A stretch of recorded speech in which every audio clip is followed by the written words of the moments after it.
Hey there, my name is Megan and welcome back to my channel. Today I'm going to be doing a spoiler-free review for The Simple Wild by K.A. Tucker.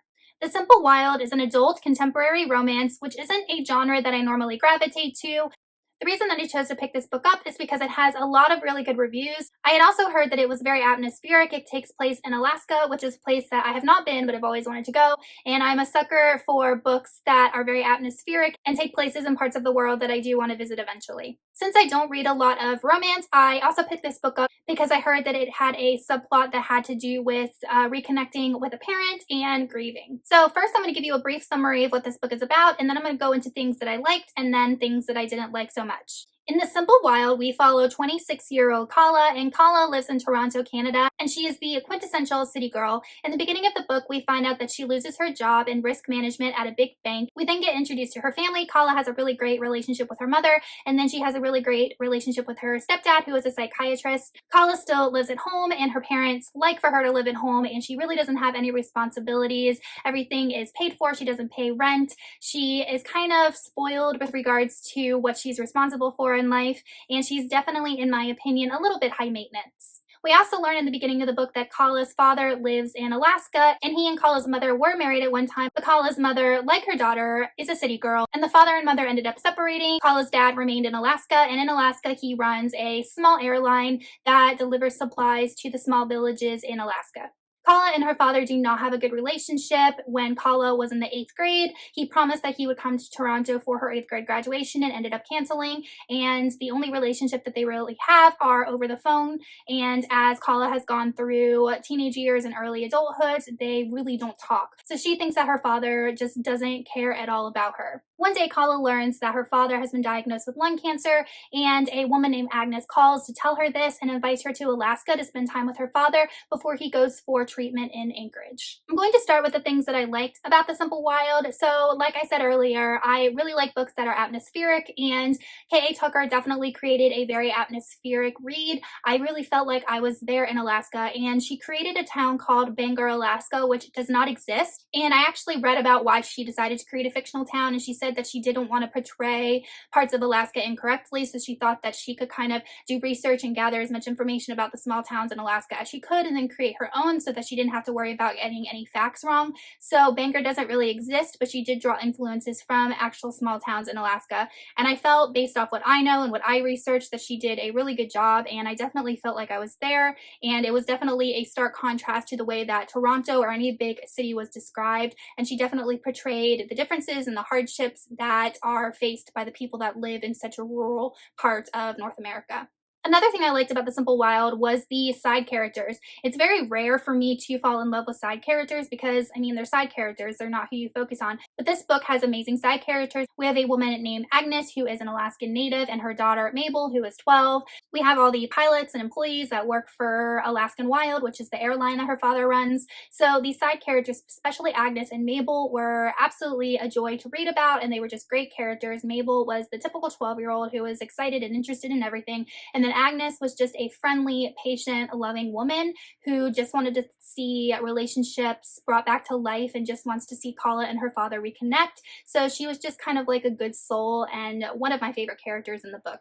Another thing that I liked was the fact that this book didn't focus so much on the romance, even though that was a big part of the plot.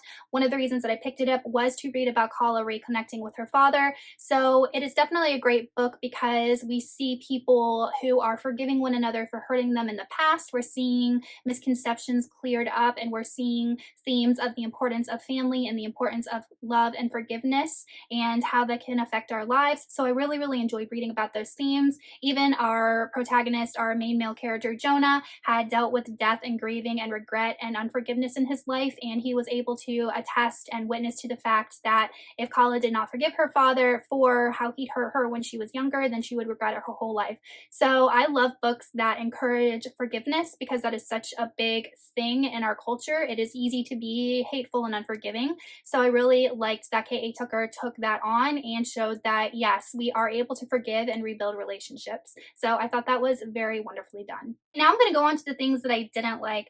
So to begin, our male protagonist and our love interest name is Jonah, and Jonah is a pilot that works for Kala's father, and I absolutely hated and despised how he treated Kala at the beginning of the book. He was downright rude to her and mean to her and judgmental, and it really, really irked me. He thought that she was just a spoiled city girl and ignorant and stupid and couldn't survive in Alaska. So here's my thing. Even if those things are true, you do not have to be rude to someone that you don't know, because you don't know what's going on in someone's life, and kindness is free, so just be kind to someone. At the beginning of the book, Jonah purposely takes a plane to pick her up that does not fit her luggage, so she is forced to throw a couple things in a bag before her luggage gets to her final destination. And then when they land, Jonah purposely throws her duffel bag in a puddle of water, which completely soaks the little bit of clothes that she was able to bring. Like, I'm sorry, that's just an jerk thing to do. Like, he really was a jerk to her.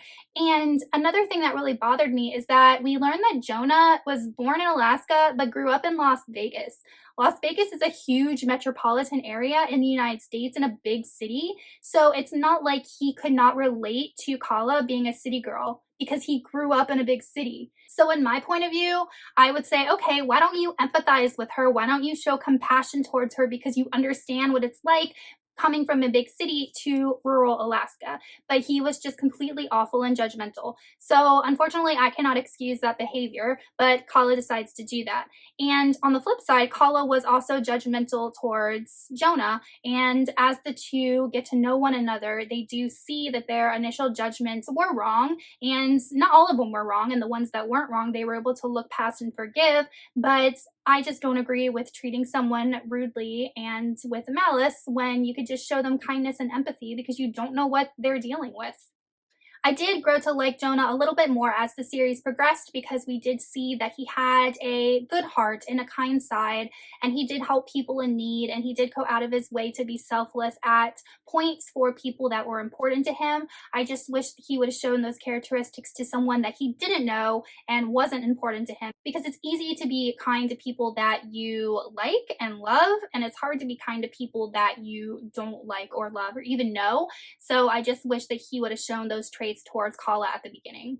Another thing I didn't like was how Kala was portrayed. I understand that she was a city girl, but she was just over the top. And I feel like the author was just trying to show the reader how high maintenance Kala was and what a city girl she was, but it was just way over the top. She was 26 years old and she had no rent, no chores, and had never cooked. You know, her parents do everything for her. She doesn't have a driver's license. She gets her nails and hair done. Like, that's all she was focused about. All she was focused on was like Instagram and taking pretty photos and going out to the club with her best friend. And I'm not saying that any of these things are bad, because I think everybody does some of those things at some point in their life, and if you enjoy that, that's totally cool. But I just feel like the author was just over the top in how she portrayed Kala being a city girl, that it was just a little much. And lastly, if you know anything about me or been watching my channel for a while, you know that I like books that show a character changing over time. I like very dynamic characters. I like characters that are able to grow, because, you know, we as humans are able to grow and change. So Kala does grow in this book, but it is over the course of a week. And I'm sorry, but no one is going to change their entire way of thinking with regards to being a city girl versus being a rural Alaskan girl in the course of a week. I just felt like that change was very unrealistic and unnatural. I do appreciate that our author was trying to show that people can change and that what they experience can change them, but a week was just really unrealistic. It might have been a little bit more than a week, but it was definitely not enough time for Kala to have the change that she did, and for me as a reader to be like, yep, that's totally possible. In the end, I really did enjoy The Simple Wild. I enjoyed the romance aspect as it progressed, not so much at the beginning. I thought that the romance was well done with regards to the physical aspect of the relationship, with regards to how they had a Pride and Prejudice kind of start with judging one another and were able to move past that and trust one another and learn about one another. I felt like that was very well done. There was definitely a scene in the book that I felt was a little bit cheesy and a little bit convenient for their romance, but that's just my personal personal opinion. And K.A. Tucker did write kind of like a companion sequel to this book called Wild at Heart, and I do plan on reading that as well. All right, you guys, so that is it for my spoiler-free review of The Simple Wild by K.A. Tucker. Let me know in the comments if you have read this book and what you thought of it, and also if you read the sequel, because I do want to read it very soon. If you have not already subscribed to my channel, please go ahead and do so by hitting the subscribe button, as well as the little bell icon so you can be notified every time I post new content. I post new videos every Sunday, and sometimes I post bonus videos in the middle of the week, and I will see you guys soon with another one. Goodbye.